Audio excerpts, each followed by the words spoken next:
Pirmiausia, tai bendruomenės reakcija į agresyvų tokį urbanizmą, jinai pasireiškia protesto bangomis. Bet kitas etapas jau yra ir patiems kažką pasiūlyti.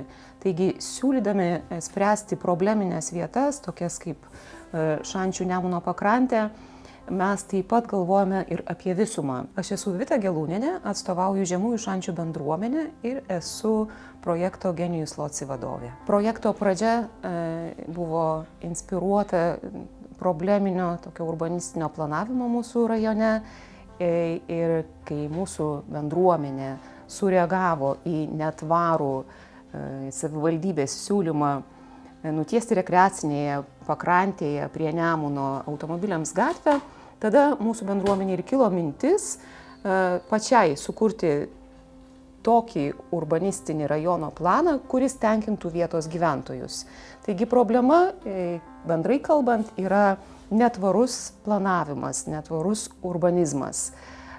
O tvarus urbanizmas, jis galimas tik tada, kai į jo planavimą ir į sprendimų priėmimą ir į įgyvendinimą įsitraukia gyventojai.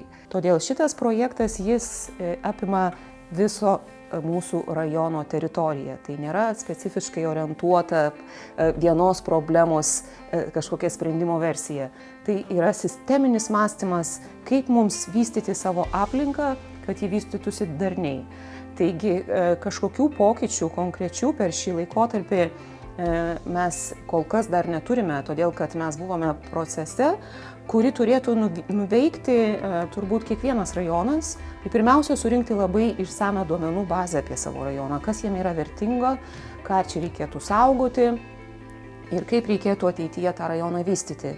Surinkus šitą duomenų bazę, mes jau galime pasiūlyti rajono vizijas, kaip turėtų tai atrodyti ateityje.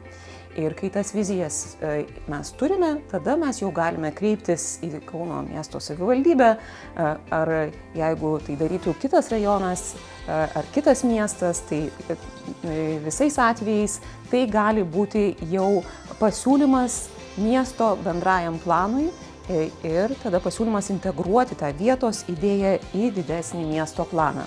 Taigi mes tikimės, kad viena iš šitų vizijų bus patvirtinta, kadangi mes iš tikrųjų projekto rėmuose sukūrėme net 3 savo rajono vizijas. Šiandieną mes rinksime, kuri iš tų vizijų yra priimtiniausia gyventojams. Būtent ją siūlysime įgyvendinti ir miestui bendrajame plane.